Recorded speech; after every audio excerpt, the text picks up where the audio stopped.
Chapter 60. We also have a space ring. You are listening at novelfull.audio.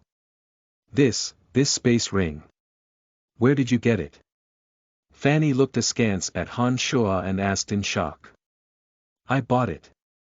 Han Shoa responded faintly and glanced at the necromancy students, whose eyes were green, full of jealousy and admiration. He added, I bought it for 1,800 gold coins in the city's magical items shop. This space ring can hold up to a small room's worth of items. Of course I knew that you bought it, but I'm asking how you came about 1,800 gold coins. Fanny's astounded expression remained as she glared fiercely at Han Shoa in question. Apart from Fanny, all the other teachers and students of the necromancy major were also present. All of their minds short-circuited as they couldn't quite comprehend why Han Shoa suddenly had so much money. Did you sell all the spoils that we looted? Bella blanked for a moment, suddenly remembered something and exclaimed softly. She hastily went through the battle loot that they had stored in the room. Snorting coldly, Han Shoa flung a disdainful look at Bella, mocking her, then you need to take a good look to see if I've filled my own pocket with public funds. Ha! All 13 bags are still here, untouched. Do you have eyes or not? Then where did your gold coins come from? Jean was also looking oddly at Han Shoa, his eyes roving greedily over the space ring on the index finger of Han Shoa's left hand, thinking I'm a necromancy teacher and I can't afford a space ring. Is there any logic left in this world if you, an errand slave, has won before even me? That's not the point. I have a space ring now, so take inventory of all the items in the bags and I'll put them away. When we get back to the academy, I'll be in charge of selling it and then we'll distribute the gold coins after we get them. Han Shoa smiled a deep and mysterious smile and said faintly to Jean. Master Fanny. What is your opinion? Jean paused, turned his head to look at Fanny, and asked her opinion.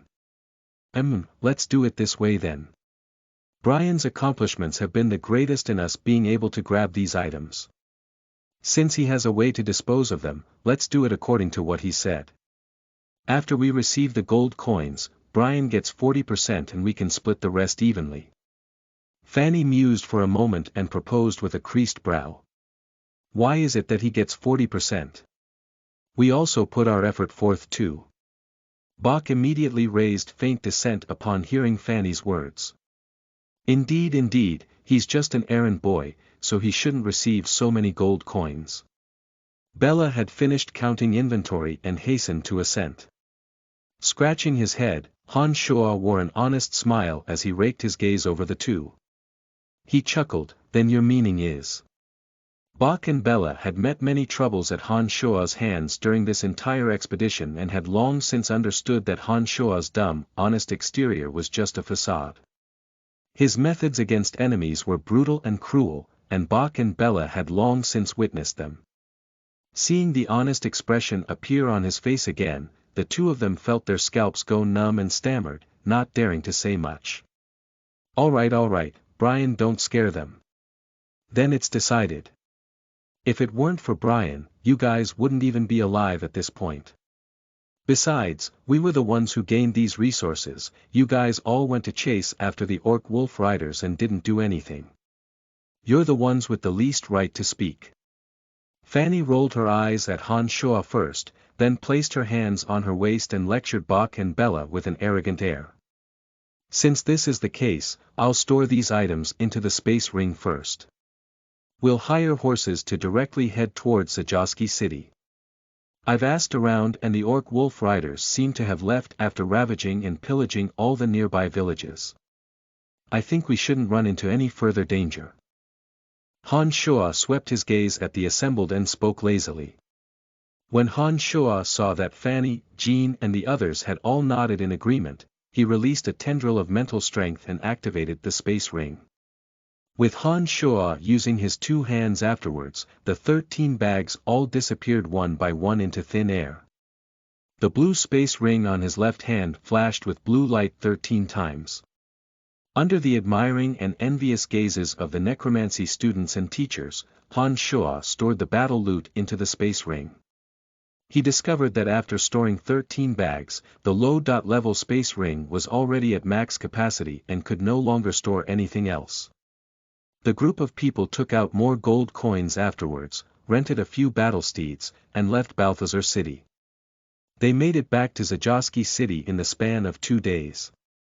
Using the transportation matrix in Zajoski City, everyone returned to the Babylon Academy of Magic and Force in the city of Asen. Gazing upon the familiar buildings in the academic surroundings, a joyous feeling of being reborn again arose in the hearts of the necromancy teachers and students as they'd been delivered from great danger. Brian, you no longer have to deal with the errand duties of the necromancy major anymore. I'm going to have a talk with the school authorities right now to dispel your status as an errand boy and a slave, allowing you to become a true necromancy magic apprentice. Fanny spoke to Han Shoa after she'd gotten over her elation of returning to the academy. Han Shoa's heart also gave an ecstatic lurch upon hearing Fanny's guarantee, and a faint smile made its way onto his face. After the trials of the Dark Forest, Han Shoa's entire being had undergone a significant change. He had a deep appreciation for the fact that his errand boy and slave status would directly impact his actions in the future. Now that he could not only dispel both of these statuses, but truly become a student, he was naturally elated. Understood, Master Fanny, I will dispose of the resources within the space ring. I'll come back here to find you after I resolve all of these matters. He smiled at Fanny and then thought for a moment, fishing out 3 gold coins from his pocket and giving them to Lisa. If you see Jack, please give him these gold coins for me. Lisa looked oddly at Han Shoa, put away the gold coins and said, looks like you're pretty good to that little fatty. I really wonder how you got so much money all of a sudden. 3 gold coins are enough for Jack's family expenses for a year. You're quite generous. No matter if it was the Brian from before or the current Han Shoa, they'd always been on good terms with little fatty Jack. Now that Han Shoa had money, the first target of his charity would be Jack. The 3 gold coins weren't much to Han Shoa now, but would undoubtedly be a huge sum for Jack. This would also count as repayment for Jack's help during these days. After leaving the academy, Han Shoa took out the card that Fabian had given to him and hired a carriage to travel to the southern part of Asen, heading towards the address on the card. Buzzed Merchant Guild. The carriage traveled for quite a while before stopping. The groom's voice sounded from outside. Walking down from the carriage, Han Shoa handed over 2 silver coins and sent the groom on his way. He then took in the Buzzed Merchant Guild. 2 warriors, wielding long spears, stood on either side of the dark, black metal doors. A row of houses towered in the distance, and it was apparent from the presentation that wealthy people lived inside. Kid, what are you doing sneaking around here? One of the guards, in front of the doors, called out a bit impatiently when he saw Han Shoa looking around randomly. This is the Buzzed Merchant Guild, right? I'm here to call upon Mr. Fabian. Han Shoa blanked, swept his gaze over the guards, and responded faintly. Fabian. Haven't heard of him. Does such a person exist within our merchant guild? The guard had a stony face as he asked the other guard. I think so, and he seems to work for the young miss. He'd just returned from the Dark Forest a few days ago and made quite a large haul. The other guard responded. Pausing, the first guard looked suspiciously at Han Shoa and weighed him from head to toe, with a few hints of contempt appearing in his eyes. He asked arrogantly, and what business do you have with him? I'm here to talk business. Because his status as an errand slave had yet to be lifted and the fact that they had hurried without stopping to return to the academy, the errand boy uniform, that Han Shoa was wearing, was tattered and in pieces. It was obvious that he was being looked down upon. Business, huh? That's funny. Do the likes of you look like you're here to do business? Our Buzzed Merchant Guild is a famous guild in the Empire. I think you must be in the wrong place. The guard laughed loudly and jeered. Just as Han Shoa was about to become angry, an ornate carriage suddenly stopped in front of the guild doors.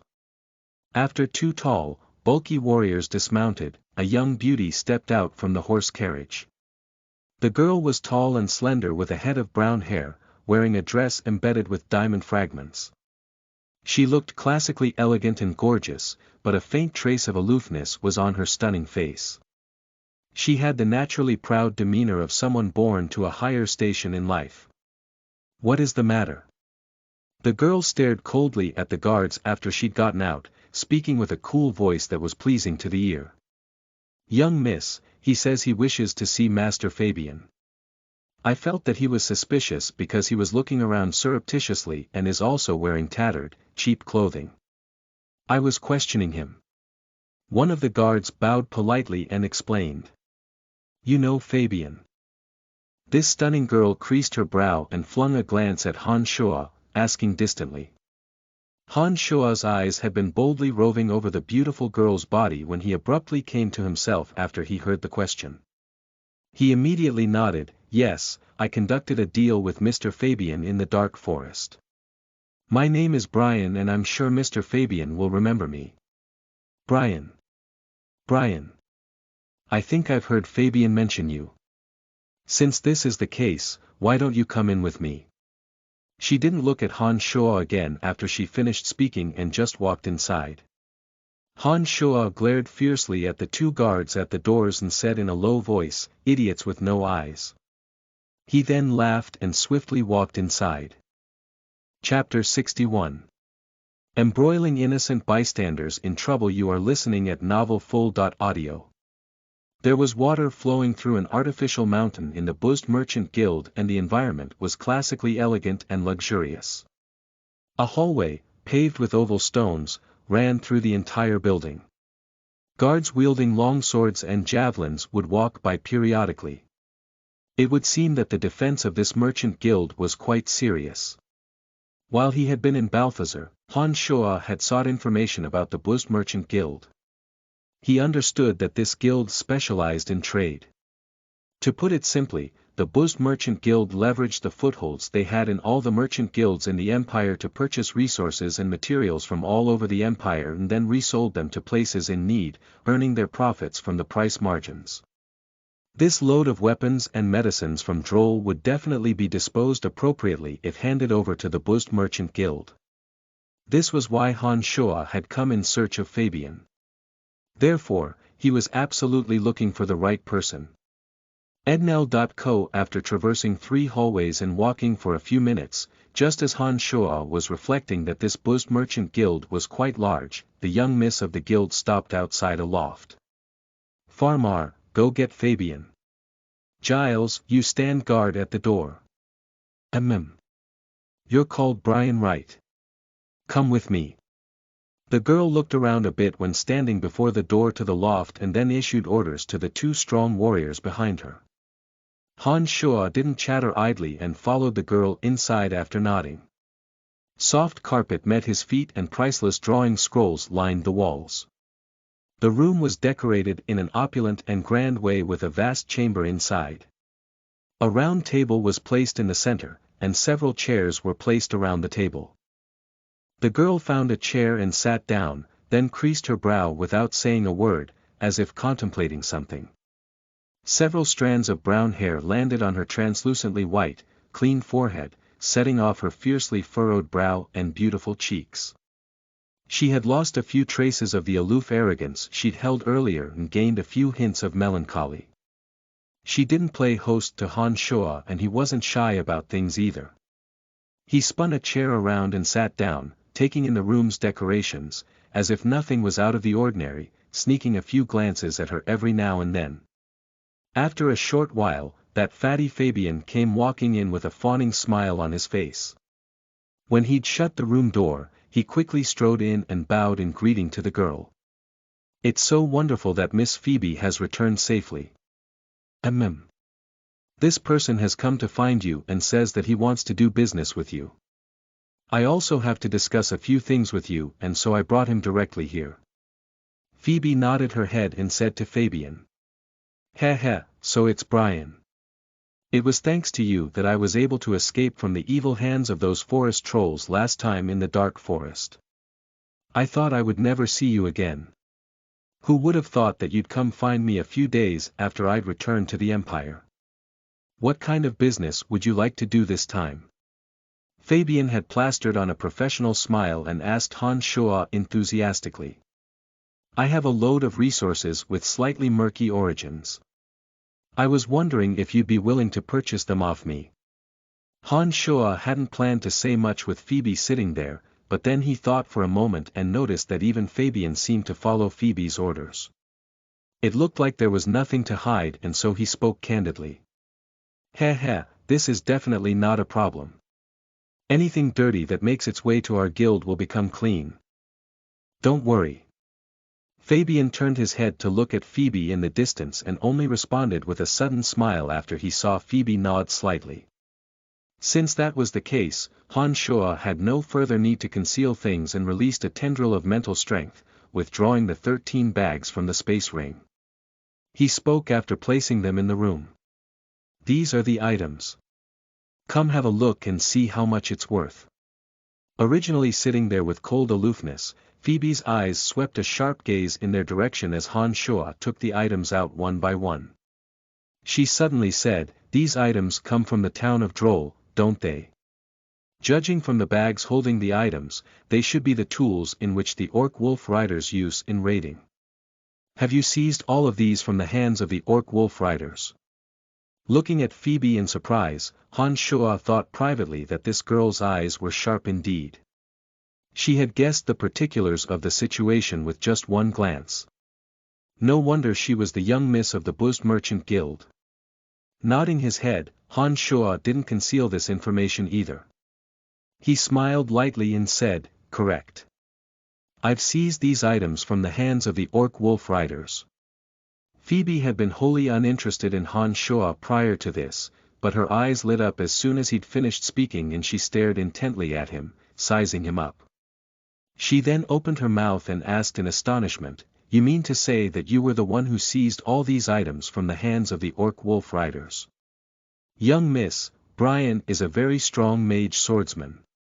He was the one who single-handedly scared off all the forest trolls who had encircled me and were attacking me." Fabian hastened to explain to Phoebe upon seeing that she seemed to doubt Han Shuo's strength. Phoebe was even more surprised with Fabian's words, and her sharp eyes patrolled over Han Shuo's body. Even Han Shuo felt his heart tighten in worry when she looked at him like that, like some of his secrets would be picked up on. Coughing lightly, Han Shuo laughed dryly. "I wasn't the only one who seized items from the Orc Wolf Riders, but I'm in charge of them now. I think you guys should know to take inventory and then give me a fair price, so we can quickly conclude this matter." "Alright, Fabian, take inventory of these items." Phoebe nodded and looked at Han Shuo strangely. She didn't seem to anticipate that Han Shuo would honestly admit that he hadn't seized these items himself. An exceedingly soft sound suddenly made its way into Han Shuo's ears at this moment, like that of a long sword slowly being drawn from its sheath. Han Shuo's heart leapt as his expression changed slightly. He raised his head to look at the dim roof and said with a cold face, "Who's on the roof?" Phoebe and Fabian's face immediately changed drastically with his words, but 3 crossbow bolts had already flown towards the 3 of them with an ear-piercing hiss before the former had a chance to react.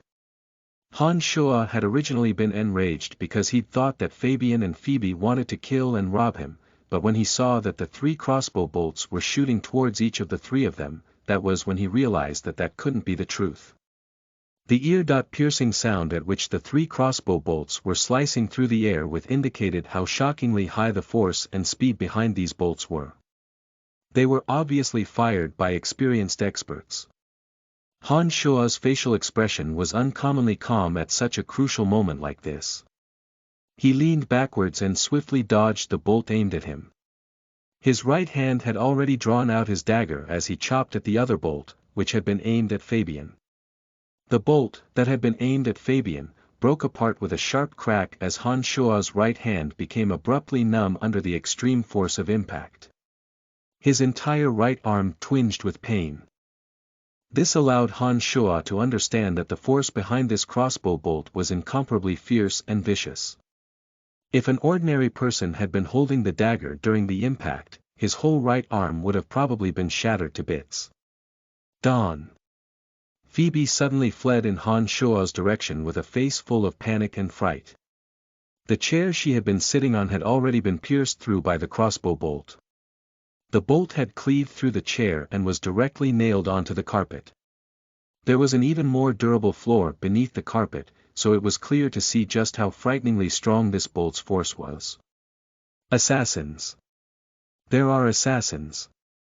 Fabian screamed shrilly in this moment and shoved Han Shuo hard in Phoebe's direction.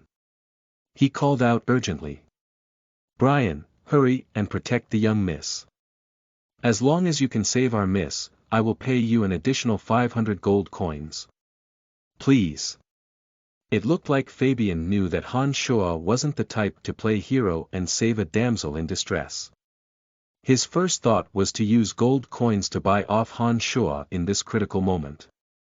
Just as Fabian's shrill scream rang out, 3 sharp cracks sounded from the roof as 3 inky black figures suddenly materialized and 3 longswords, sparking with dark green light, had started cleaving down at Phoebe and Han Shuo. That bone-deep chill made Han Shuo feel awful, like his flesh had been abraded by the blades of the swords.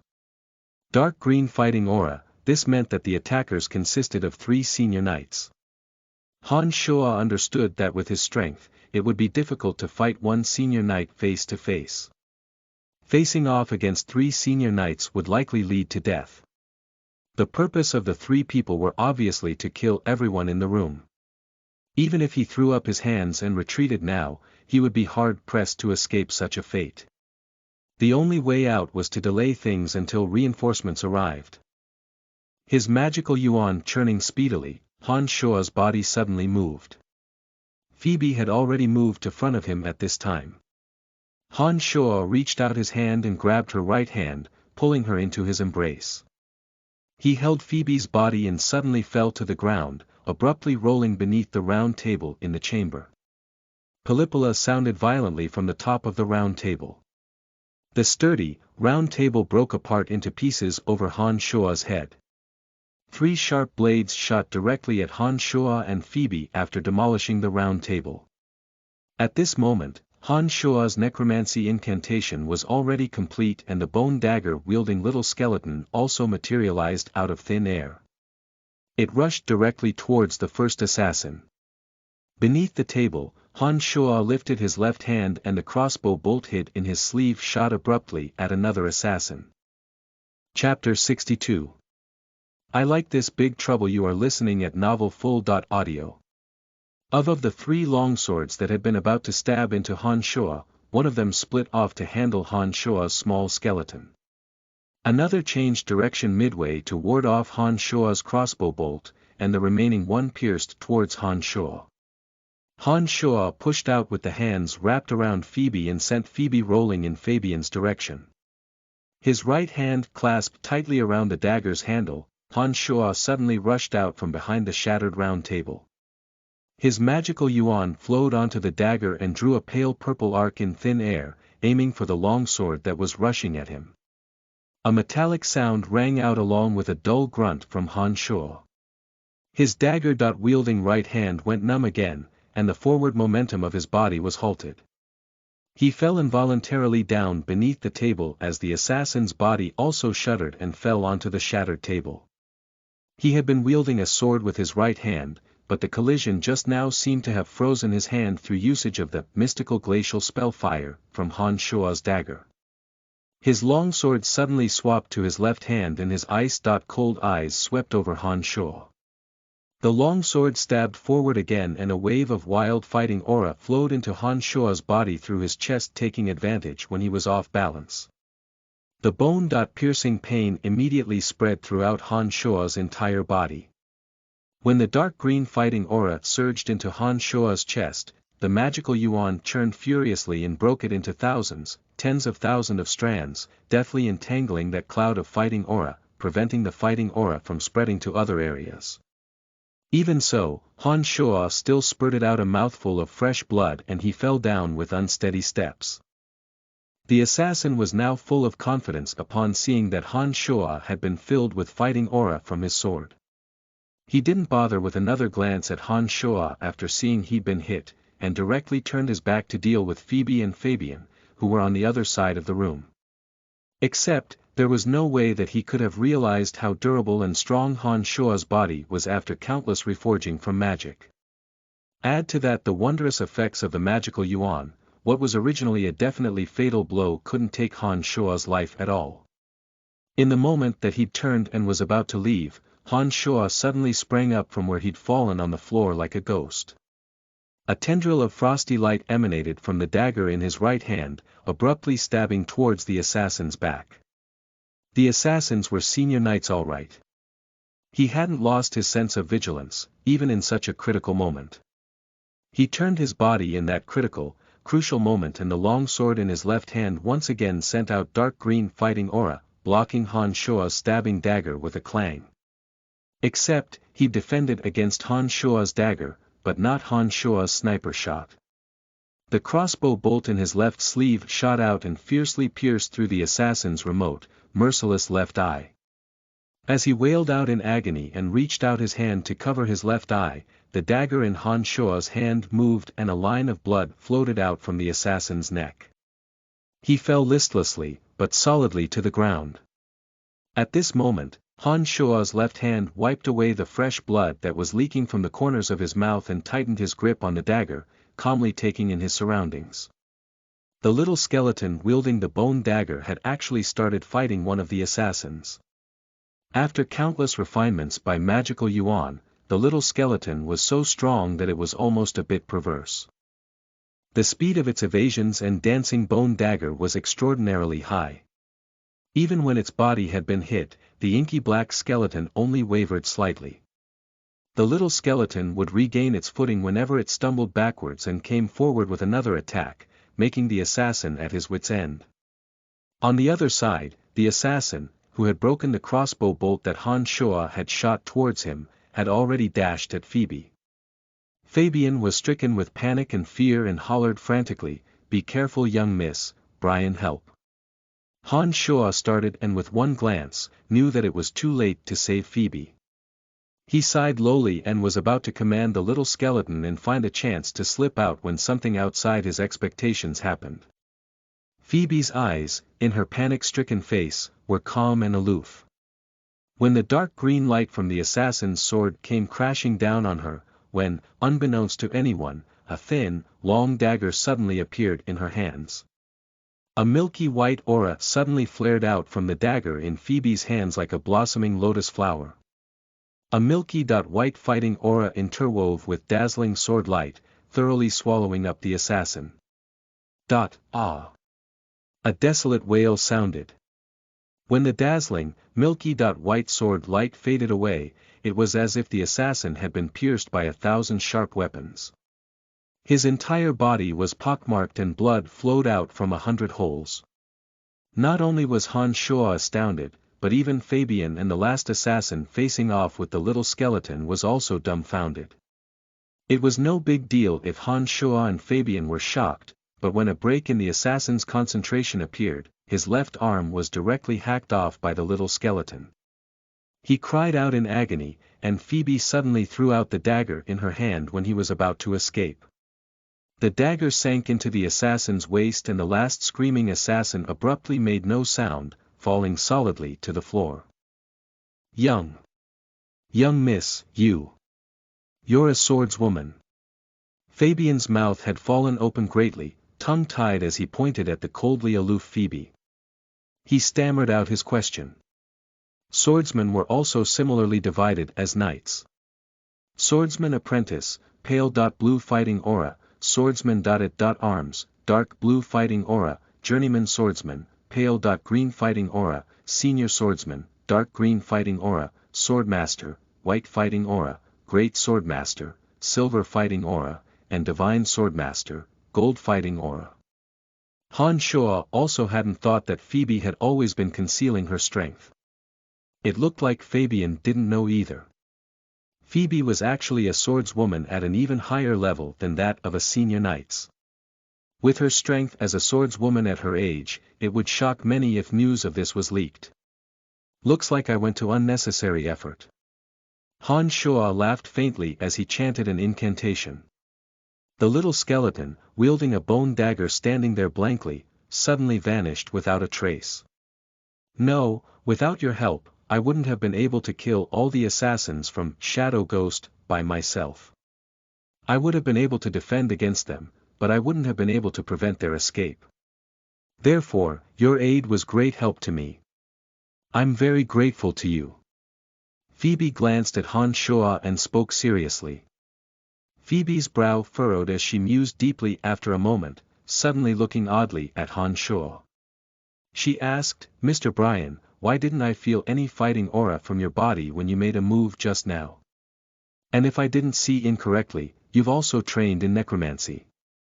Except, I've never known that a skeletal warrior could have the same battle capabilities as a senior knight. Mr. Brian is truly an amazing person. What a sharp woman. Han Shuo flung a glance at Phoebe and said with an enigmatic tone, Miss Phoebe has the strength of a swordmaster at such a young age. The truly amazing person here is you. Compared to yourself, I'm just a misfit. You're too humble. Phoebe responded to Han Shuo and didn't ask further. Turning to look at the still shocked and bewildered Fabian, she said softly. Fabian, take inventory of the items he's brought us. Brian saved us this time, so we must give him a good price. A serious expression appeared on the previously dumbfounded Fabian's face after he heard Phoebe's words. He looked oddly at Phoebe and then at Han Shuo, finally lowering his head to count the items on the ground. Niece Phoebe, my niece Phoebe, are you all right? What's wrong? A loud exclamation came from afar at this moment, coming closer with the sound of hurrying footsteps. Phoebe's usually aloof face suddenly displayed an expression of hate and disgust. It reverted back to normal in a second, with even the faint trace of a smile on her face. She said harmoniously, Uncle Grover, I'm fine, thank you for your concern. A band of 5 guards broke down the door with a sinister-looking, thin old man in the front. He was wearing luxurious clothes, first swept a look around the room, assessing the situation, before displaying an anxious expression. I've just heard your cries for help and saw from afar that the 2 warriors in front of your door were on the ground. I came as fast as I could. It's good that nothing has happened to you, it must have been your dead father who protected you. I've caused you to be concerned, uncle. However, it wasn't my dead father who protected me, but that this noble warrior who saved your niece's life. Otherwise, your niece's life would have long since been taken by these killers. Phoebe displayed an expression still lingering in fear as she pointed to Han Shuo in her explanation. Han Shuo watched Phoebe and Grover's conversation with a cold eye and closely observed everything. He'd formed a slight understanding in his heart. He'd also clearly seen the hate and disgust on Phoebe's face earlier. He'd discovered that when Grover had come in, his attention had been placed wholly on the 3 assassins in the chamber first. He'd only expressed his concerns to Phoebe after he'd assessed the situation. This already explained that relations between the 2 were not as harmonious as they appeared on the surface. Thank you, warrior. I will be sure to reward you well. Grover exclaimed, looking at Han Shuo upon hearing Phoebe's words. His eyes continuously raked over Han Shuo's body, seeming to want to completely size him up. Uncle, thank you for your good intentions, but Phoebe would like to personally thank him for saving my life. I'm fine now, Uncle is always overworked and overtired for the sake of the Merchant Guild every day. You should go back and rest earlier. Phoebe spoke seriously and bowed as she spoke to Grover. All right. As long as you're all right. I've been investigating the origins of the killers for you lately. Be at peace, good niece. When I find out who's behind all this, I won't let him off so easily. You must be even more careful in the future.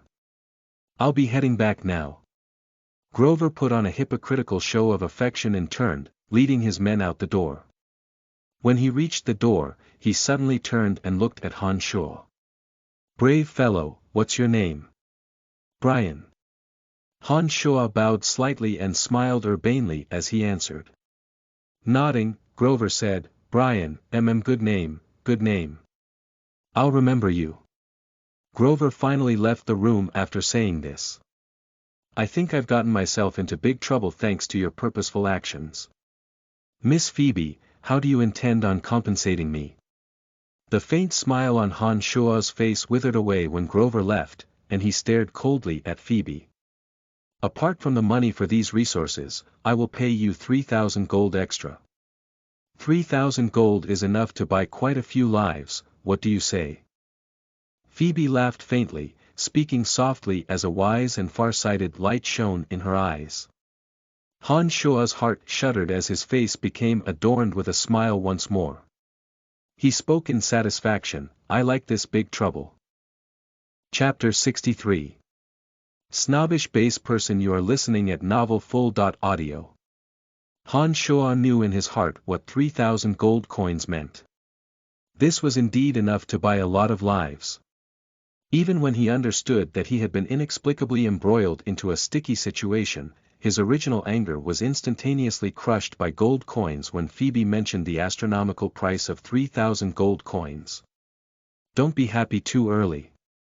At this point, I think you can probably guess what's going on without further words from me.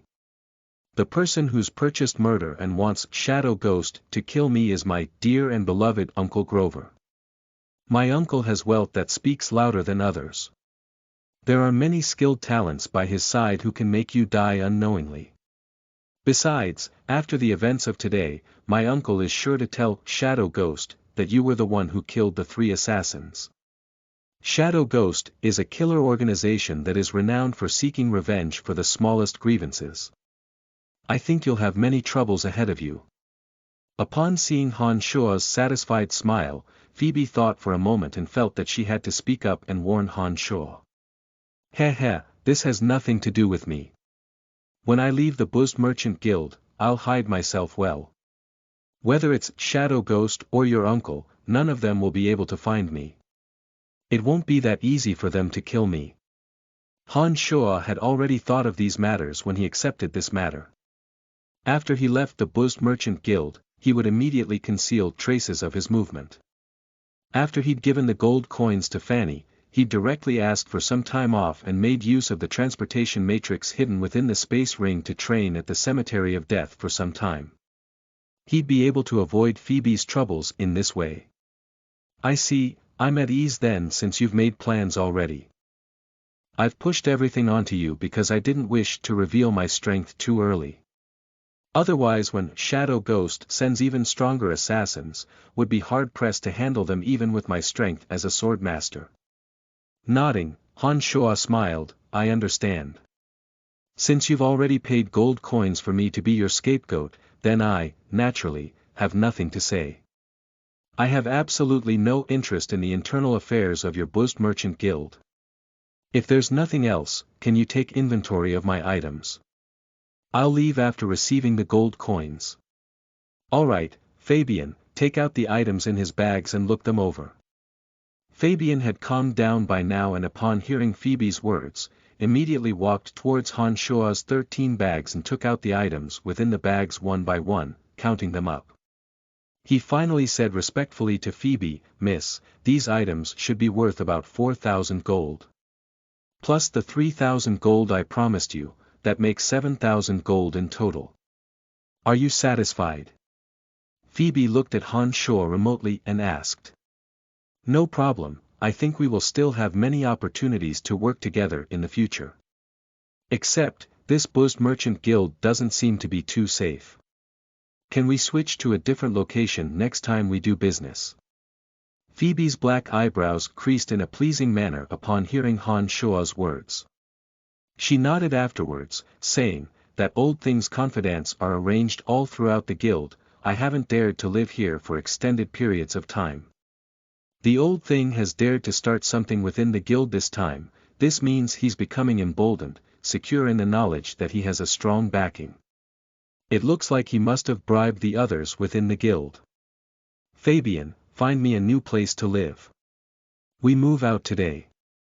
I can no longer live within the guild. I will communicate as quickly as possible with the other founding members of the guild. As long as I prove my abilities to do business and obtain the support of the other founding members, we can then harry that old thing off the stage. No worries, miss, I've thought of this already. I've already found a new place for you to live before you return today. The new residence is on the North Street, next to the Babylon Academy of Magic and Force. Many of the Empire's nobles and aristocrats live there. I think even if the Shadow Ghost wanted to run rampant, they would have to think twice before committing any atrocities there. Very good, we move out today then. When that old thing is out of the picture, I will be sure to treat you well. Phoebe nodded with satisfaction and smiled at Fabian. It's my honor to serve you, miss. Fabian shed tears of joy and gratitude as he bowed, and took out a card and gave it to Han Shuo afterwards. This is our new address, you can come find me if you have any further business. You've saved my life twice, so I will be sure to give you the fairest prices. Give me the crystal card and I'll transfer the 7,000 gold into your account. When Fabian had transferred the 7,000 gold into Han Shuo's crystal card and Han Shuo had verified that all was in order, he finally nodded in satisfaction and with a slight smile. Since our business is concluded, I'll be on my way now. I'll be sure to find you if there's any more business to be conducted in the future. Farewell, to the both of you. Be careful along the way and make sure you're not followed by anyone. Phoebe bore her customary remote expression and suddenly passed on a reminder when Han Shuo was about to leave. When Han Shuo had left the room, Phoebe finally said huffily in a low voice, "This snobbish base person, where is he from? He grabbed my hand and hugged me, but only thought about his gold. He didn't even apologize, damn it. Mississippi. You didn't mention this incident either, and so I thought you didn't mind at all." Fabian smiled with embarrassment upon seeing Phoebe's face change drastically with Han Shuo's departure. I am a girl who's been educated in the courtesies and graces of nobility. How could I bring up this matter first? I feel that this fellow only has money in his sights. Not only did he not feel the least bit guilty, but he seemed to think that I owed him something. What an incredibly wicked person. Phoebe complained angrily and then took in a breath, asking Fabian with gritted teeth. Right, this person is also quite odd, where does he come from? Shaking his head with a wry face, Fabian responded, I don't know that either, just that I happened to bump into him in the dark forest. I paid him 200 gold coins to save me from the forest trolls. I gave him our guild's address after he conducted a business transaction with me for the items from the forest trolls. I really don't know anything about him. I see. Notify me if he comes to find you in the future to conduct more business. I'll personally transact with him. Phoebe creased her brow and thought for a moment, clamping her teeth slightly in leaving these instructions with Fabian. Understood, miss. Fabian agreed trustworthily. After walking out from Phoebe's, Han Shuo made ample preparations to handle Grover's possible revenge at any time, but perhaps due to the sudden death of the 3 killers from Shadow Ghost, Grover hadn't had time to make other plans, and so not only did he not run into any motions of revenge along the way, but even the guards he had seen earlier had all vanished without a trace. However, when Han Shuo walked out of the Boost Merchant Guild's front door, the 2 guards he'd cursed at before seemed to have been waiting for Han Shuo. When Han Shuo appeared, the 2 of them looked at each other and directly blocked the door. One of them looked at Han Shuo wrathfully and asked, What did you say when you walked in just now? I said the 2 of you are idiots with no eyes. What about it? Since he knew that these 2 were on Grover's side, it wouldn't harm the relationship between him, Fabian, and Phoebe if he pummeled them. Han Shuo naturally unceremoniously cursed at them, confident in his knowledge that he had firm backing. Die! The 2 of them shouted angrily and came at Han Shuo directly, waving their fists. Laughing coldly, Han Shuo's body suddenly dashed forward and arrived in front of them before their punches had landed.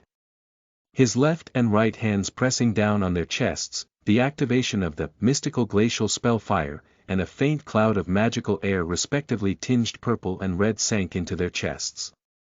Giving way to a long laugh, Han Shoa had already taken great strides out before they'd had a chance to react, swiftly leaving the mystical glacial spell fire. Although the two clouds of purple and red magical air wouldn't take their lives, it was enough for the two to be in agony for quite a while. After leaving the Buzzed Merchant Guild, Han Shoa's extraordinary senses allowed him to sense that there seemed to be someone following him. He raised his attention to the highest and weaved rapidly within large streets and small alleyways, constantly changing his directions and barreling towards areas with a lot of people.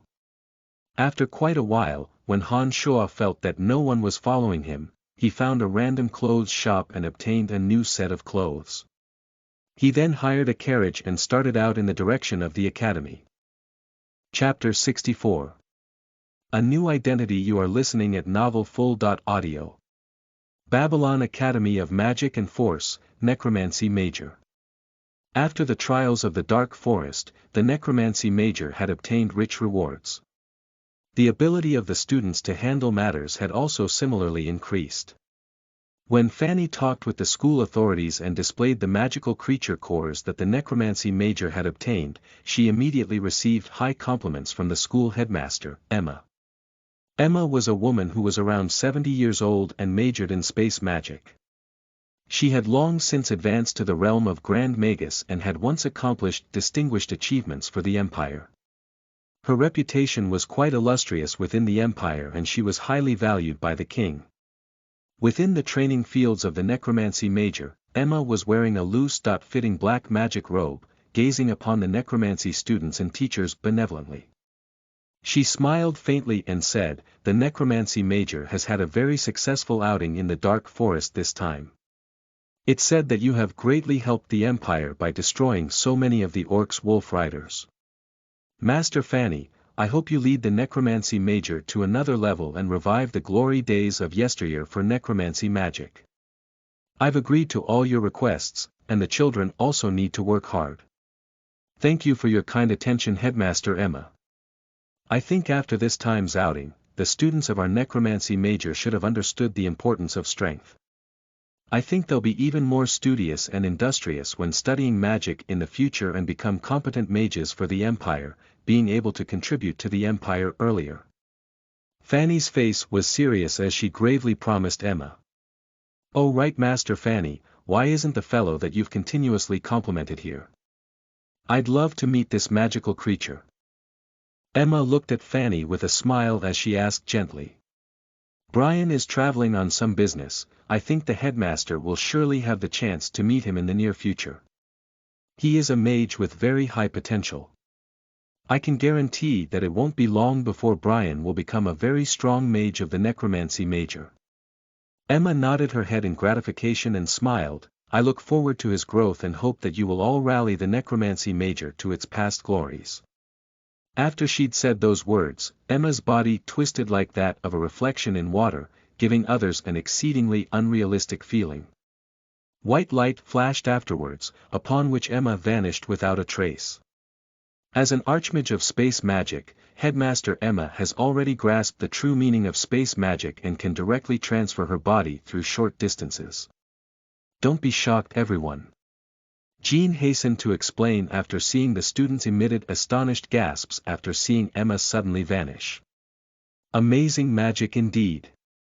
Han Shoa's voice came from outside the training fields as he strode in shortly after his voice had sounded out. It's Brian. The headmaster wanted to see you just now. Why didn't you come back earlier?" Lisa immediately exclaimed softly after seeing Han Shoa appear. "There will be plenty of chances later. I've already disposed of the resources from the Orc Wolf Riders. I've sold them for a total of 4,000 gold. I took 1,000, you guys can split the rest. Who has a crystal card?" Han Shoa didn't waste time with idle chatter after he arrived and immediately opened his mouth to ask. 4,000 gold, oh my gosh. Those resources fetched such a high price. If I'd known they were so valuable, I wouldn't have gone to chase the orcs that ran away. Bok cried out in astoundment as he berated himself with a face full of regret. Even Fanny and Jean had expressions of shock, not to mention Bok. They hadn't seemed to anticipate that this batch of resources would be so valuable. Smiles crept across all the students' faces when they heard there were gold coins to be had, and they all displayed expressions of joy. I have a crystal card. Here, take it. Fanny directly gave her crystal card to Han Shoa after a moment of surprise. Crystal cards could conduct transactions through the mental brand on the cards, in addition to the slot located on the card. It was exceedingly convenient. When Han Shoa received Fanny's card, he realized that Fanny had already approved the transaction and transferred the 3,000 gold coins from his card into Fanny's card. When Han Shoa returned Fanny's crystal card to her, Fanny also gave a card to Han Shoa. This is your new student ID. You're no longer a slave or an errand boy from this day henceforth, but a magic apprentice in the necromancy major of the Babylon Academy of Magic and Force. You can borrow books from the library with this ID and practice necromancy magic in the training fields as well as officially attend classes in the necromancy major. The tuition for this year is 50 gold coins, but I've already paid it for you. You can officially make use of all the resources of the necromancy major now. I've also arranged your new quarters. Brian, I hope you can cherish this opportunity and thoroughly leverage your potential to foster and enhance your necromancy magic. Han Shoa felt heartfelt great pleasure after accepting the student ID from Fanny's hands. He said to Fanny, "Many thanks to Master Fanny, I will try very hard in the future. I'd like to go borrow some books from the library now and will take my leave. Please disperse the rest of the gold coins to them." After leaving the training field, Han Shoa brought the student ID and traveled to the library. Little Fatty Jack was currently organizing the books in the library, and immediately cried out with glee upon seeing Han Shoa appear. "Oh, goodness, Brian, you're finally back. I almost can't recognize you anymore. You're taller and stronger than when you left, and even seem to have gotten more handsome." "Heh, hello Jack. Has Borg and the others bullied you during the time while I was gone?" Han Shoa was also rather happy to see little Fatty Jack. He dragged Jack to a corner and started questioning him. "No, maybe because you taught them a lesson last time, they're a lot more well-behaved now." Jack chuckled, paused and looked around. He lowered his voice and asked, "Brian, did you really give Lisa 3 gold coins to pass on to me?" Nodded, Han Shoa said with a smile, "Of course, I'm a student of the necromancy major starting from today onward. You didn't believe me when I said I was going to learn magic before. Heh, this is my student ID, do you believe me now?" "Oh my gosh, how did you do it? This is too incredible." Jack held Han Shoa's student ID and looked at it, emitting a cry of astonishment again. All right, I'll give you another 50 gold coins. Don't stay here as an errand boy any longer, but you must absolutely be careful and don't let anyone know you have so many gold coins on you. Otherwise, you'll be in big trouble. These gold coins will help you live an easy life. If you run into any trouble in the future, you can come find me at the necromancy major. I'll settle things for you." Han Shoa took out another 50 gold coins from his space ring and shoved them into Jack's pockets, speaking in a low voice. 50 gold coins, 50 gold coins. Jack sank into a momentary stupor as he listened to the gold coins clink in his pocket. He stood there dumbfounded, continuously muttering to himself, seeming to have forgotten even Han Shoa's existence. 50 gold coins was such an enormous sum to Jack that he had never thought of it before. Han Shoa could absolutely understand his reaction. He didn't bother responding to him and left Jack with a slight smile. He came alone to the section where necromancy books were kept and selected Beginner Magics of Necromancy, registered it at the door, and left. After leaving the library, Han Shoa returned to the warehouse, leaving after he stored the other 2 books in his space ring. Han Shuo planned on using the transportation matrix within the space ring and headed directly to the Cemetery of Death for training. Therefore, whether it was the warehouse or the new dorms that Fanny had arranged for him, someone must know about either of them, so it would definitely not be safe to set up the transportation matrix there. After creasing his brow and thinking for a bit, Han Shuo directly headed to the mountains behind the Babylon Academy of Magic and Force and walked to the cemetery there. Not only was it quiet there, but people and beasts basically didn't come and go through here. Some of the tombs were even more secluded, and he wouldn't have to worry at all if he set up the transportation matrix there.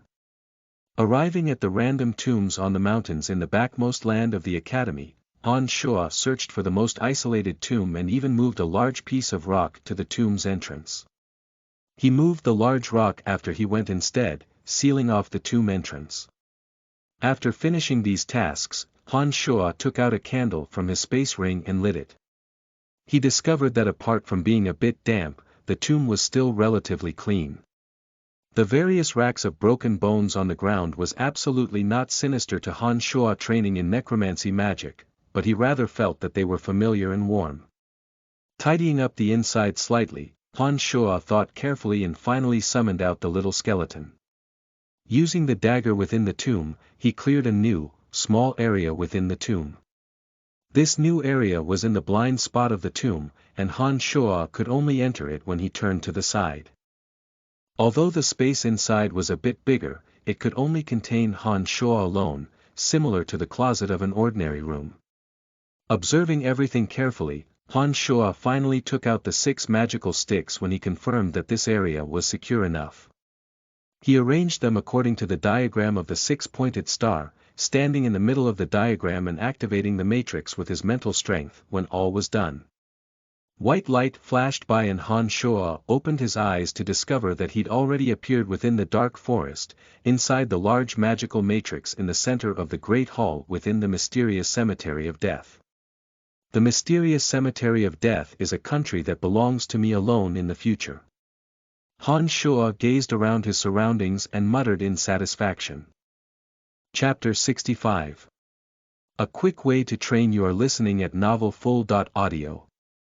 In the vast expanse of the southern reaches of the dark forest, near the Cemetery of Death, there was a raging waterfall that flowed down with grand, magnificent momentum into an expansive deep pool below.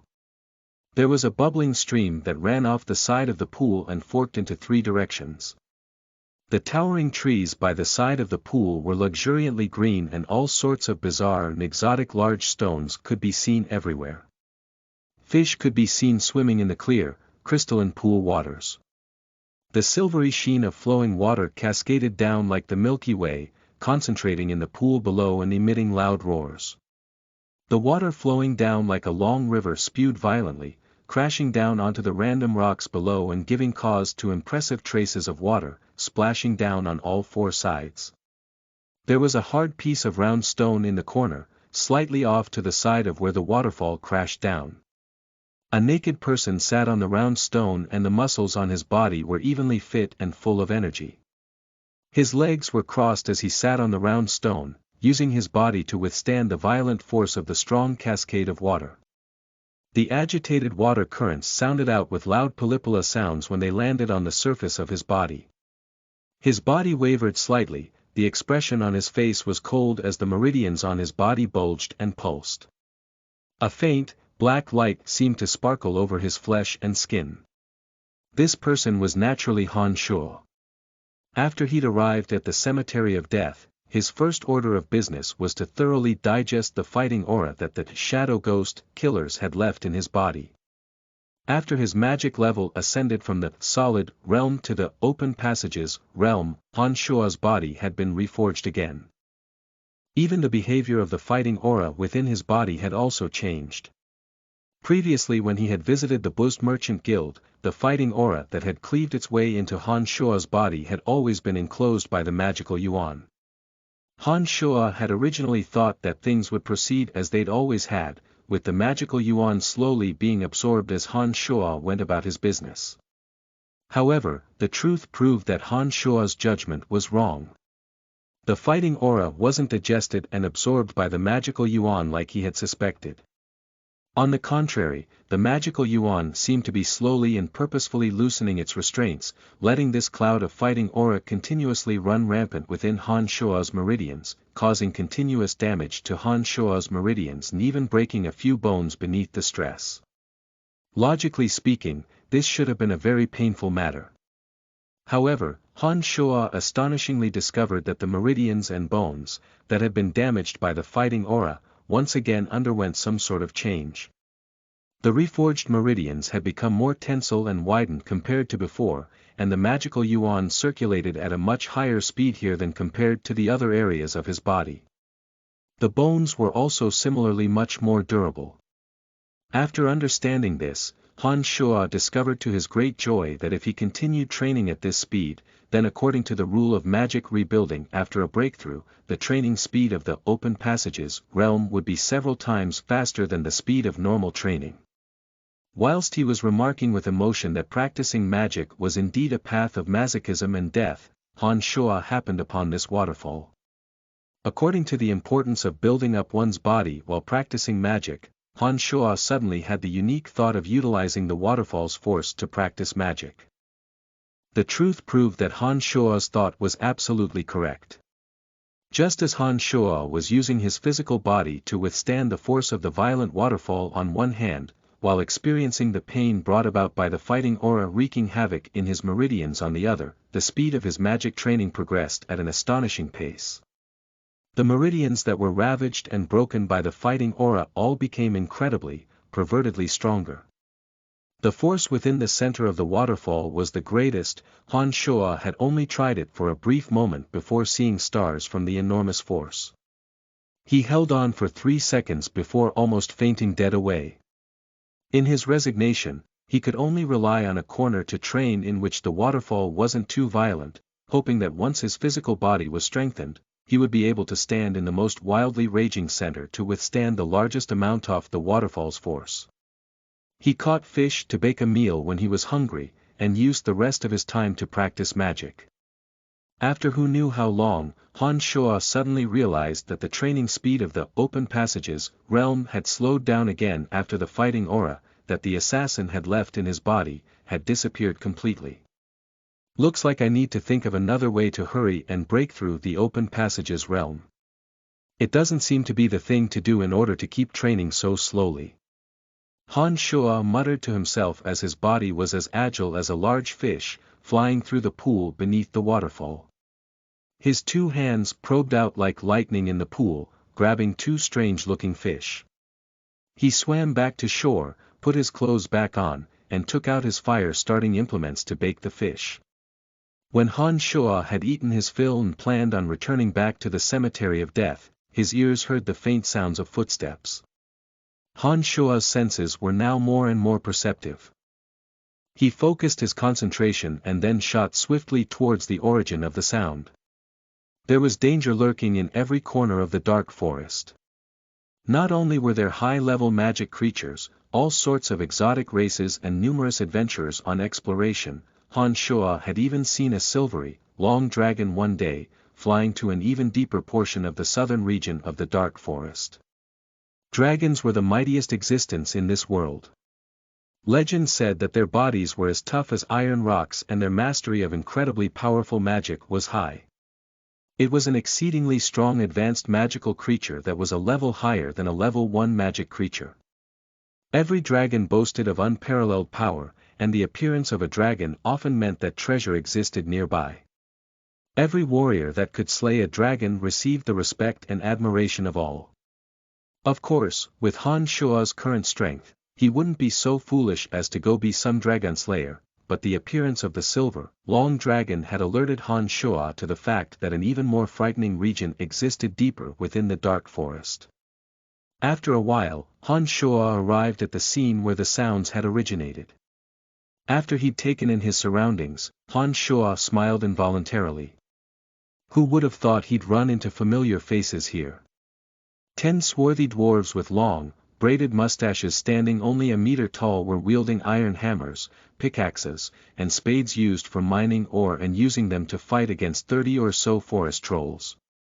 2 dwarves had already been hit by long spears and lay on the ground, dead. The dwarves were all flushed red.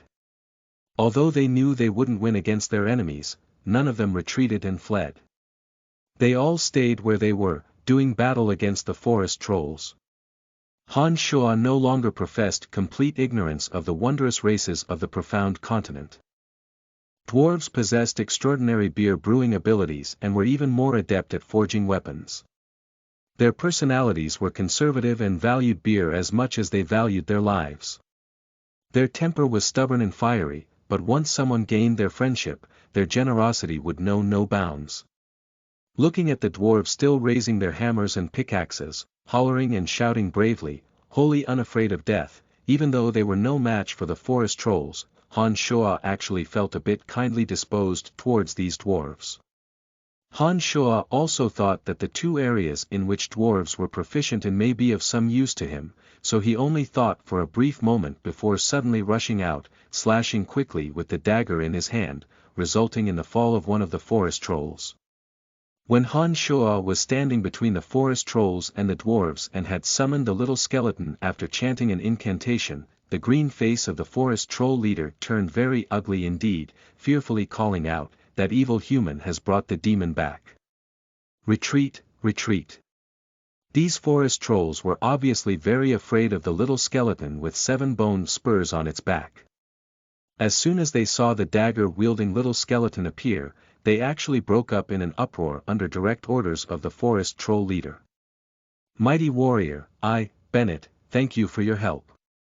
After the forest trolls had left, one of the strongest dwarves, who wielded a metal hammer, raised it in the manner of the trolls to express his gratitude. "Not a problem. I very much admire your staunch fighting spirit." "Right, why were these forest trolls attacking you?" Han Shuo spread out his hands and spoke with humility and politeness. "Ha! Those greedy scoundrels are robbers.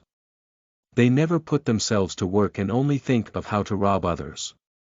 They wanted us to forge weapons for them for free so that their pillaging would go more smoothly. We refused their request and those dastardly robbers harassed us endlessly and killed our kin." Bennett blew out his mustache and said huffily. Nodding, Han Shuo added, "So that's the case. They once wanted to rob my merchant caravan. These dastardly scoundrels are evil indeed. Noble warrior, you've saved us. We want to use fine beer to express our gratitude. Please follow us back to our village." Bennett looked at Han Shuo as he expressed an invitation out of friendliness. Chapter 66. Operation of the Original Demon Cave. You are listening at NovelFull.audio. Just as Han Shuo was privately celebrating with himself and was about to open his mouth and accept, another dwarf suddenly intervened and said, "Bennett, the village chief said that we can't bring humans into the village, have you forgotten? But Benson, he saved us from the hands of those forest troll scoundrels." Bennett looked at the dwarf and responded. "I know, but we must listen to the village chief or we'll be punished." Benson said stubbornly. No problem, I won't be going. It's very nice to meet you. I have been adventuring in this area lately, perhaps we'll run into each other again. Farewell." Han Shuo understood that he couldn't be overly hasty when dealing with dwarves. It wouldn't be the matter of a second to receive their approval and friendship, so he immediately opened his mouth to speak up. "Dear friend, we are truly sorry. This is a wineskin of beer that we brewed. Please treat it as a token of our gratitude. I hope you can forgive us." Bennett took out a wineskin and handed it over to Han Shuo, speaking apologetically. Han Shuo had hoped that they would forge a decent set of weapons in return, but he naturally wouldn't express this now. He smiled and accepted the wineskin, humbly expressing his understanding and left along with the little skeleton. If his magic could be trained to the true demon realm, Han Shuo would naturally be able to refine magical weapons on his own, but if Han Shuo wanted a decent weapon right now, obtaining it through the dwarves was actually a good method.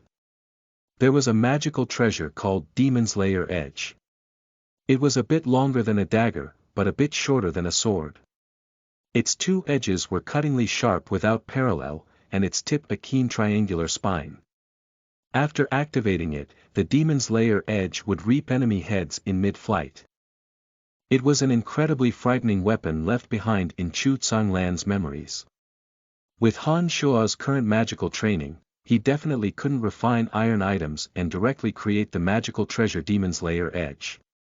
However, Han Shua wanted to use the dwarves to forge a prototype, and then slowly improve on it with his magic first. When he found the appropriate materials and his magical training had reached an appropriate stage, he would start over and refine it from scratch a couple of times, forming a perfect demon's lair edge. After returning to the Cemetery of Death, Han Shua stopped in the empty plot of land in front Black Moat. There were bone fragments all over the ground. The Cemetery of Death never saw the light of the sun because of the enchantment, and the sky was shrouded in a thick cloud of grey clouds. Han Shua felt quite close to the surroundings, and that the thick gloom inside was very suited to necromancy creatures. Souls of the fallen soldiers, heed the Dark Herald's call and reveal your existence. Skeletal warriors slowly appeared in front of Han Shua one after another as Han Shua continuously chanted the skeletal warrior incantation. Han Shua finally felt that his mental strength had been slightly depleted when 5 skeletal warriors had appeared in the open space. He stopped his summoning at this moment. Although Han Shua's mental strength had greatly improved compared to before, he was limited by his ability to control them, so including the little skeleton, he could control 6 skeletal warriors. After releasing his mental strength, Han Shua gave a command and the 6 total skeletal warriors started moving, bone daggers in hand, according to Han Shua's commands. A few oddly shaped deep pits and gullies slowly formed on the ground according to Han Shua's mental manipulations and the dance from the bone daggers of the skeletal warriors. The gully in the middle connected these deep pits like a long line, and when looking at it from afar, the gully connected deep pits looked like the grimacing face of a ghost that was roughly 6 meters wide. The deep pits formed the nose, eyes, and ears of the grimacing ghost and it looked a bit sinister and evil. The original demon cave was a matrix left behind by Chi Tsanglan for the refinement of original demons. 18 specters needed to be placed within the original demon cave for them to slaughter and swallow each other through the operations of the matrix. Only the 3 most powerful specters would survive in the end and they would be refined into original demons after the operation and concentrated refinement of the original demon cave. The original demon cave needed to operate for at least 36 days, and it would continue to absorb the yin qi from the heavens and earth during this time. The refiner would need to feed it 6 drops of fresh blood every day and inject magical yuan into it. When the original demon was formed, it would have a direct mental link with the refiner and could soundlessly invade the opponent's body. When the original demon made its way into the enemy's body, it would automatically eat away at the enemy's vitality and blood. BL.net in Han Shua's memories, demonic practitioners called the original demon one of the demon generals. According to their own level of training, demonic practitioners could refine 4 demon generals that were of different levels. They were respectively divided into original demon, yin demon, mystical demon and spirit demon. Of these 4, the original demon was actually the lowest level general and its method of refinement was the easiest. It only needed the yin qi between heaven and earth and the fresh blood of the demonic practitioner. Of course, because of this, the power of a small demon general such as the original demon was also the weakest. Many things could harm it. Flames and ice could demolish it, even if it entered an enemy's body. As long as the enemy possessed enough true yuan and magical yuan, they could also kill it from within their body. However, with Han Shua's level of training, he could only refine such minor demon generals. Not only was his current level not up to the task of refining stronger demon generals like the mystical demon, but he also temporarily didn't know the method to. Han Shua refined the original demon in order to use them as a scouting tool on one hand, and on the other to render some assistance to Han Shua when they invaded an enemy during battle. The enemy would at least have to split their concentration to deal with the original demon, and in that way Han Shuo would have the opportunity to act. If the enemy was too weak, then just the invasion of the original demon would be enough to kill him. When the original demon cave was complete, Han Shuo commanded the skeletal warriors to clean up the original demon cave. Relying on the round green ball in the same method as before, Han Shuo trained his mental strength for a night and on the second day, exhausted all of his mental strength to summon 18 wraiths, placing them all within the original demon cave. Wraiths were from another dimension and on the same level of existence as the specters that Han Shuo already understood. After learning necromancy magic, Han Shuo didn't need to venture out to collect these wraiths at all. He merely needed a simple incantation to take care of it all. This was truly exceedingly convenient.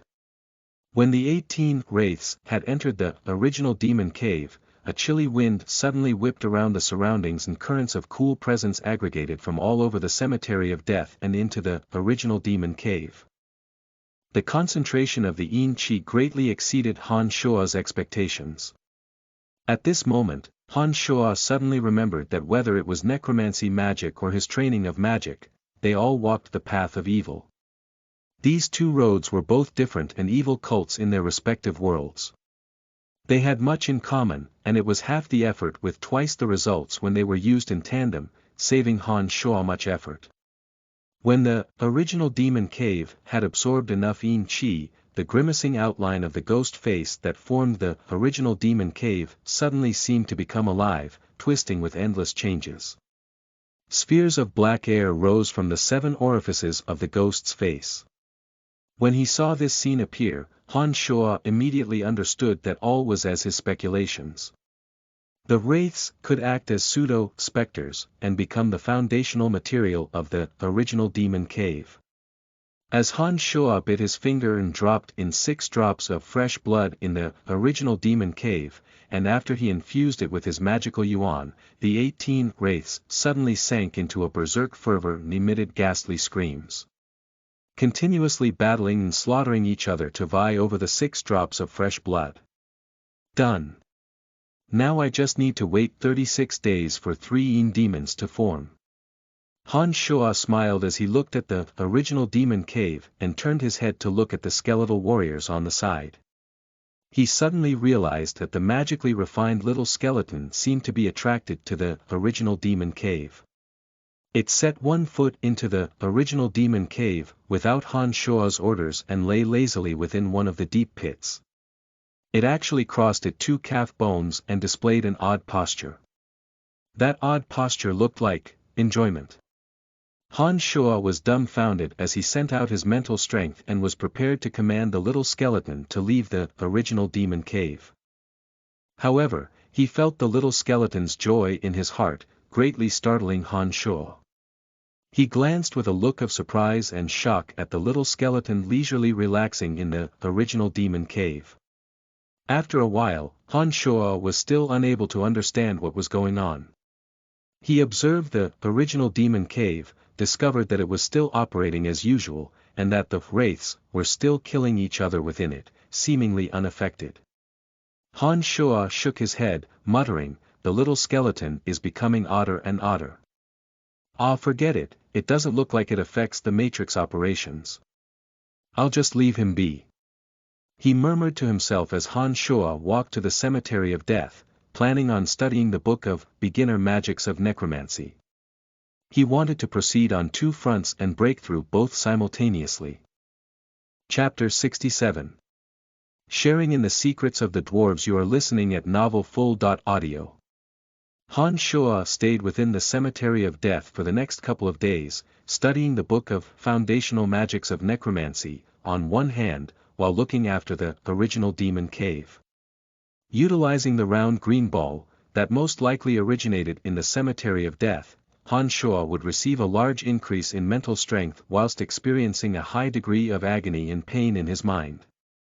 Except, with his increased usage of the round green ball, Han Shuo could clearly feel that his mental strength was no longer growing as speedily as before. It looked like this strange round green ball couldn't help him continuously. As the number of times he used it increased, the benefit that Han Shuo received continually decreased. One day, Han Shuo meditated for a while and left the cemetery of death after infusing the original demon cave with his blood and magical yuan. After investigating the vicinity in which he met the dwarves last time, Han Shuo finally found traces of a dwarf. He followed the dwarf tracks while maintaining his composure.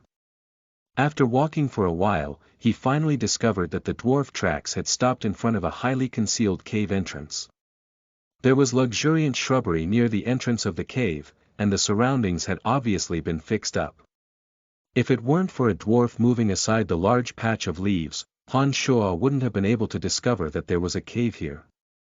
After observing the cave entrance for a while, Han Shuo noticed that several dwarves had appeared nearby again. They were holding iron spades and hammers as they filed into the cave.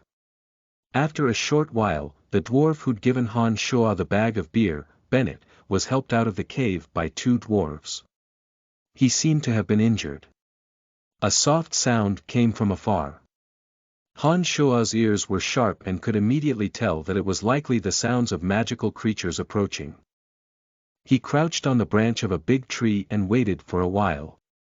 Shortly after, he saw two wind-blade wolves slowly approach in the distance. His thoughts moving, Han Shuo snapped one of the dry branches off the big tree and threw it towards the shrubs next to the cave entrance. The sound of the dry branch falling to the ground obviously attracted the attention of wind-blade wolves. The two moved according to the noise and padded softly, quickly as they changed direction, heading for the cave entrance of the dwarves. When Bennett and the other two dwarves looked around their surroundings after hearing the movement, the two wind-blade wolves had already appeared in their range of vision. Oh, damn it! It's wind-blade wolves! Let's hurry and return back to the cave. The injured Bennett threw out an involuntary complaint upon seeing the two wind-blade wolves appear and decided to head back into the cave. Bennett, it's too crowded inside. If these two wind-blade wolves follow us into the cave, then the ones inside will be in danger. One of the dwarves shook the hammer in his hand as he heard Bennett's words. Bennett thought for a moment after hearing his words, then we'll kill these two damned wind-blade wolves at the door. No way, it's impossible for the three of us to do so. I think we should let the dwarves within the cave stop mining for now and join forces to kill the two wind-blade wolves. The dwarf said. Just at this moment, Han Shuo suddenly jumped down from the big tree and arched his body on the ground, dashing out like lightning. After he revealed himself in the far-off shrubbery, he nimbly dashed towards the two wind-blade wolves. The dagger in his hand was like a bolt of cold lightning as it shot towards one of the wind-blade wolves. Han Shuo followed closely behind with the speed of cheetah, facing down the other wind-blade wolf with his bare hands. The two wind-blade wolves had been staring at the three dwarves as fiercely as a tiger does and had their backs to Han Shuo. The back of one of them had already taken a hit from the fierce strike of Han Shuo's dagger. The other wind-blade wolf turned around and sent a blade of wind whistling towards Han Shuo. While performing his high-speed dash, Han Shuo suddenly changed direction and magically evaded the wind blade's attack, his body already dashing to the front of the wind-blade wolf. The wolf that had released the wind blade didn't give any impression of weakness as it raised its sharp claws, pouncing towards Han Shuo when it saw that the enemy was at hand. A crossbow bolt from the left sleeve first shot towards the claws of this wind-blade wolf, with Han Shuo slamming down on its head using a fist interspersed with the glacial air from the mystical glacial spellfire. With a shrill scream, the wind-blade wolf fell stiffly to the ground, like a block of frozen meat, cold air emanating from its body. On the other side, the dwarves suddenly flung out the sharp axes in their hands, aiming for the other wind-blade wolf. However, the strength of the two dwarves was visibly subpar to Han Shuo's. The thrown axe wasn't traveling too fast, and the injured wind-blade wolf could actually still evade it. However, although it could evade the axes from the two dwarves, it couldn't dodge Han Shuo's crossbow bolt. The wind-blade wolf finally couldn't escape and fell down listlessly. Oh, brave friend, you've saved Bennett again. How could I possibly thank you? The injured Bennett cried out involuntarily upon seeing Han Shua's dispatch of the two Windblade Wolves, calling out loudly to him. After relieving the Windblade Wolves of their magical cores and pelts in a practiced manner, Han Shua waved his hand and smiled, "You shouldn't thank me, these two Windblade Wolves were my prey to begin with. Not only did I not help you, but it was your two friends who helped me with their axes. You're too polite. Do you not want the bodies?" One of the dwarves asked in astonishment upon seeing Han Shua take only their magical cores and pelts, but displayed complete disinterest in the corpses. "Yes, I only need the Windblade Wolf cores and pelts. This way, I can sell them for a good price." "Then, dear friend, could you give us their bodies?" "Of course, but, what do you want them for? They're not worth much. The bodies of Windblade Wolves can be used to prepare food." Bennett looked strangely at Han Shua and explained. "To us, the flesh of the Windblade Wolves is a very sumptuous delicacy." Han Shua had also eaten Windblade Wolf meat before, but he'd found it dry and hard to chew. It didn't seem to be a delicious type of meat. Who would have thought the dwarves would be interested? Han Shua rather thought it was odd upon hearing Bennett's words, but the dwarves weren't human, perhaps their habits were different from human habits, Han Shua thought. "Right, what are you doing here?" Han Shua asked. "This is a mining cave that we've discovered. There are some copper and iron ores inside. However, it often collapses inside and large stones will crash down from above. The process of mining has been exceedingly difficult and dangerous, a lot of tribesmen have already been injured. A tribesman was smashed to death yesterday. I was also accidentally hit just now and thus had to come out." Bennett seemed to be kindly disposed towards Han Shua as he blurted out the secret that the dwarves were concealing without hesitation. The other two dwarves had wanted to stop Bennett, but realized that Bennett had already finished before they'd had a chance to speak. They blew on their beards and glared at Bennett, as if admonishing his undiscerning mouth. "So that's the case. If you don't mind, I can help you with the mining. I think with my help, a lot of the dangers will decrease for you guys." Han Shua's thoughts raced as he proposed with a smile. "No, it's too dangerous inside. You'd be smashed by the rocks if you went inside. If you happen to run into a widespread collapse, you wouldn't be able to walk out from there and would be trapped to your death." Bennett offered a reminder out of good faith. "Don't worry, I won't be taking action myself. I'm a necromancer and can summon necromancy creatures. There won't be any problems if the necromancy creatures go in and mine for you." Han Shua smiled. "I see, then let me go in and discuss with them to see if they agree." Bennett thought for a moment, responded, and walked back into the cave with the two dwarves helping him walk. After a while, one of the dwarves walked out and said politely to Han Shua, "Noble friend, we are willing to share the secrets of this cave with you. Please come in and mine this cave with us." Happiness making its way to his heart, Han Shua said humbly, "Thank you for your trust, I'm very happy to work together with you." After he spoke, the dwarf dragged the bodies of the two Windblade Wolves into the cave and, along with Han Shua, covered up the cave with tree leaves, finally walking into the cave with Han Shua afterwards. Chapter 68. Black Iron Ore bestowed from the gods. You are listening at novelfull.audio. It was narrower inside the mining cave than Han Shua had thought.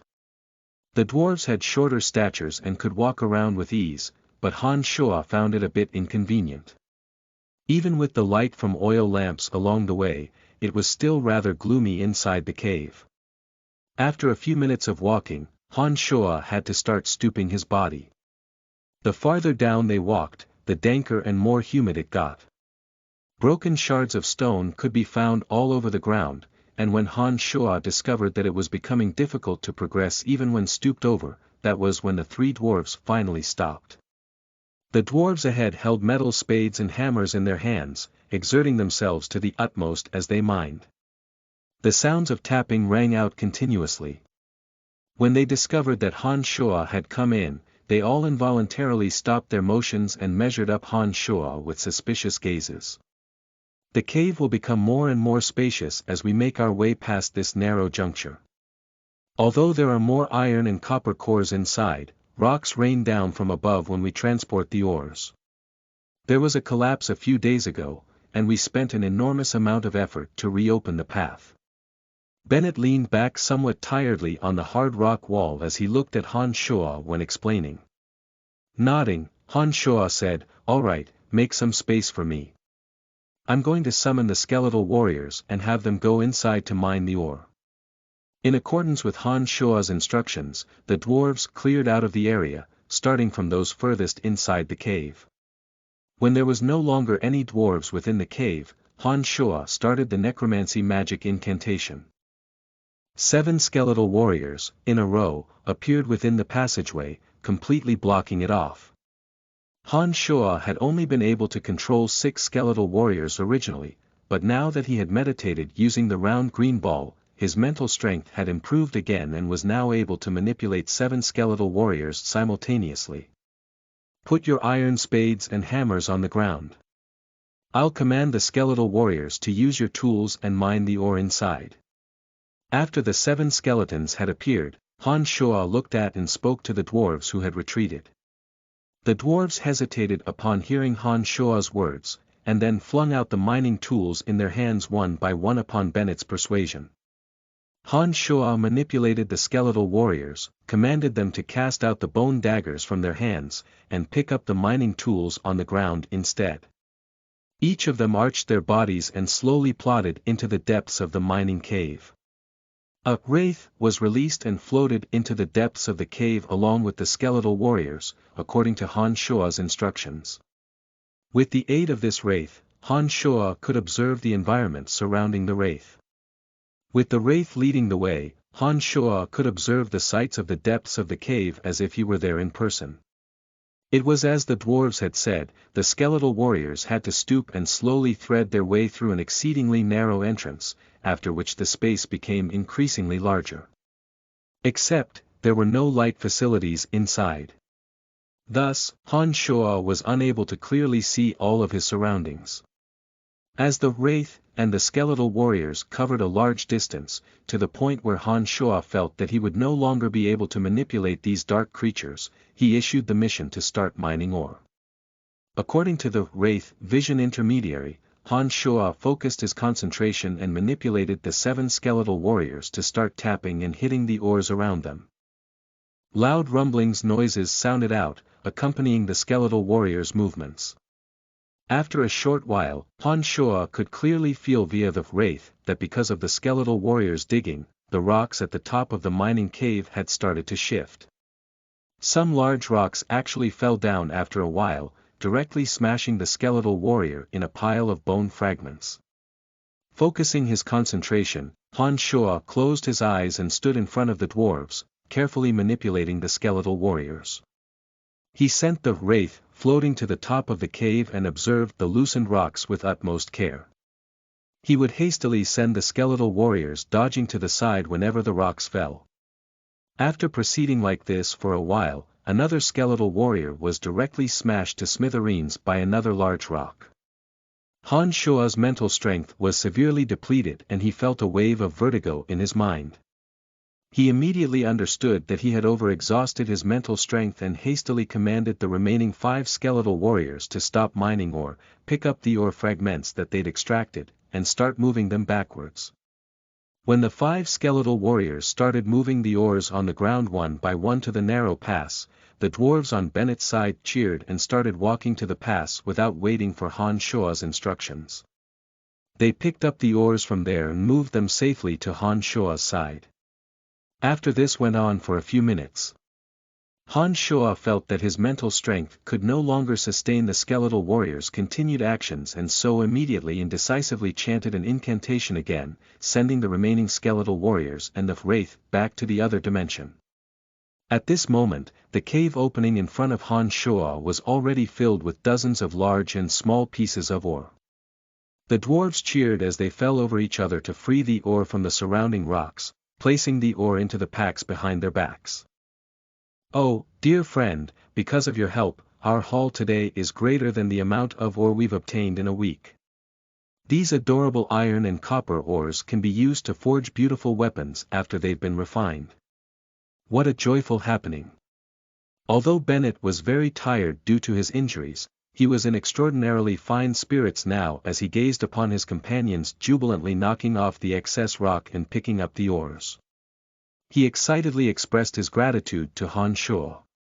The other dwarves picked up the ores with great delight, laughing heartily as they took out the wineskins that they always carried with them, happily pouring beer down their throats, emitting hearty, glugging sounds. "Oh, goodness, what's this, what's this?" A dwarf suddenly screamed shrilly, attracting the attention of all the other dwarves as they all surged up to this dwarf. Han Shuo was also similarly surprised and glanced involuntarily at this dwarf, but he had already been surrounded by the other dwarves, completely blocking Han Shuo's vision. He speculated to himself, was something the matter? Just as Han Shuo's mind was rife with suspicion, Bennett suddenly lost his composure and laughed wildly, even throwing the wineskin of beer into the air as he cut a caper. Exceedingly elated, charged yells came out of his mouth. "Black iron! Damn, black iron! I am sure this is black iron. Oh my gosh, there's black iron inside. The chief will go crazy when he finds out about our find." The other dwarves also flushed thoroughly red upon hearing Bennett's words as they too danced wildly, raising their hammers to crazily hammer at the walls on all sides. The loud sounds they raised rather gave Han Shuo a fright. Han Shuo heaved a private sigh of relief upon hearing Bennett's words, understanding that the dwarves must have obtained a marvelous metal to be so crazy with excitement. He too was happy on the inside. After a while, Han Shuo asked after the dwarves, who were finally began to calm down. "Bennett, what kind of ore is this black iron? Is it very precious?" Bennett nodded repeatedly like a little chick pecking at rice, saying excitedly, "Of course, exceedingly precious. Precious to the utmost. The density and hardness of black iron is the highest amongst all ores, but its weight is the least amongst all metal. It also never rusts, and can change color through adding other materials. It's the most supreme material in crafting weapons, and a gift bestowed upon us from the gods." Han Shuo was about to congratulate them when something suddenly flashed through his mind and a patch of memories flooded in. He suddenly realized that according to the properties of this black iron, the black iron, according to Chu Tsonglan's memories, was actually a precious material used to forge magical treasures, mystical metal. What a pity there's only a small piece. Looks like there's only enough to forge a small dagger. After expressing his excitement, Bennett looked at the black iron in the dwarf's hand and said with a bit of regret. "Bennett, don't be dejected, there's bound to be more black iron inside. Perhaps we'll be able to mine a larger piece next time, that way we can forge the sharpest weapon." The dwarf Benson said. "Bedodem, dear friend, thank you so much for your help. We are willing to share our mining cave with you. Can you continue to help us? We are willing to share the ore that is mined." Bennett turned a face full of desire towards Han Shuo and pleaded after hearing Benson's words. "I'm very happy that you trust me so, and am also quite willing to help you, but I'm too weary today and need to rest a night. I'll come back tomorrow and continue helping you mine, all right?" Han Shuo chuckled privately to himself and said humbly to Bennett. Of course, of course. We'll be here early tomorrow morning with the village chief. I hope you can stop by again." Bennett hastened to reply. Nodding, Han Shuo smiled, "Then I'll see you tomorrow." Han Shuo didn't leave with a single piece of ore after saying this and walked in a natural and unrestrained manner to the mouth of the mining cave, leaving behind a few widely excited dwarves continuously taking large gulps of beer. Chapter 69. Obtaining the friendship of the dwarves. You are listening at novelfull.audio. When his mental strength was depleted, the replenishment he received from meditating came at a noticeably faster pace compared to his normal training conditions. When Han Shuo returned to the cemetery of death and meditated for a night, his mental strength was once again filled to the brim. Thus, Han Shuo deduced such a conclusion. However, for necromancers, they would be unable to release any sort of magic if they had no mental strength. This would undoubtedly place them in a very precarious position. Therefore, no mage would expend all of their mental strength in one shot under normal circumstances. Since the dwarves were willing to share the mining cave, Han Shuo couldn't help but form other plans. There seemed to be high amounts of metal and copper ore inside the cave. Therefore, it would take quite a while for the dwarves to excavate the entire cave. For Han Shuo, he could absolutely leverage summoning creatures to increase the speed of mining. If these copper and iron ores were shipped to the Empire, they were sure to fetch rich rewards for Han Shuo, particularly the black iron ore inside. According to Han Shuo's understanding and the dwarves' expressions today, Han Shuo understood that these black metal ores were very precious resources, and perhaps could be sold for whopping prices. There should be quite a few dwarf villages in the dark forest, and there weren't too many dwarves in this group. All of them combined probably didn't need this much metal and copper ore. Since this was the case, Han Shuo made some other plans in his heart. After infusing fresh blood and magical yuan into the original demon cave, Han Shuo left the cemetery of death early in the morning and rushed in the direction of the mining cave. Han Shuo had thought that he had arrived early enough, but he discovered that the dwarves had already arrived by the time he arrived at the entrance of the cave.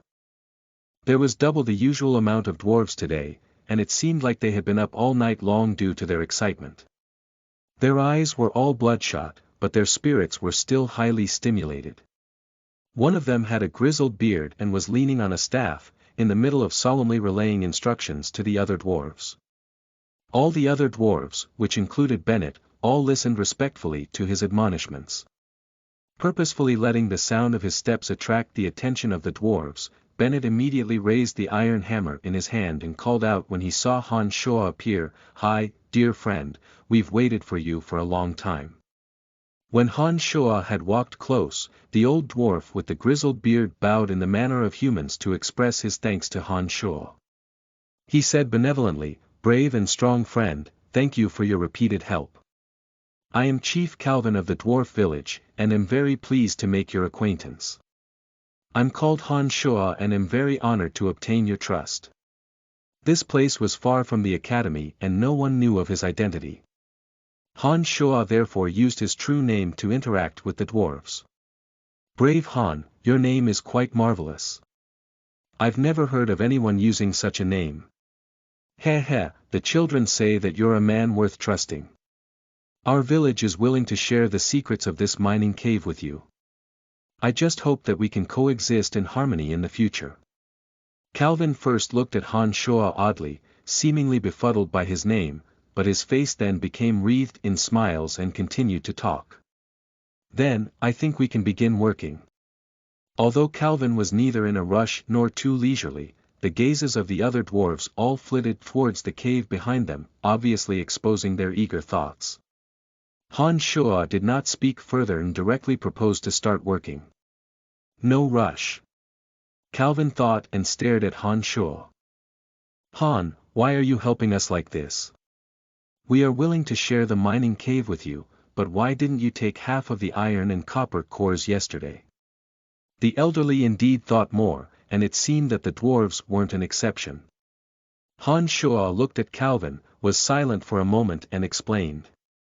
"First, I also had a bone to pick with the forest trolls. Not to mention I was conquered by the death-defying battle spirit displayed by Bennett and the others. That's the reason as to why I helped them the first time. In addition to this, they actually helped me fight off the Windblade wolves. Those 2 Windblade wolves were actually my prey, and helping you mine ore in the cave is just a small matter. I don't know how to forge weapons, and I don't think I'll have any use if I take the iron and copper ores. That's why I didn't take any when I left. Elder Calvin, you must believe me, I really don't have any other dubious motives. Yes, Chief, Han is a great friend and he's not like the other humans." Bennett suddenly spoke up and said to the old dwarf. Nodding, Calvin bowed towards Han Shoa, saying humbly, "My apologies Han, I'm older and have seen too many wily humans. That's why I questioned you. I hope you don't mind. Your way is correct, I completely understand your concerns. It's difficult for us to mine the ore further inside these caves with our strength alone. Since we're willing to share our secret with you, we're willing to share all that is inside with you, including the black metal bestowed by the gods.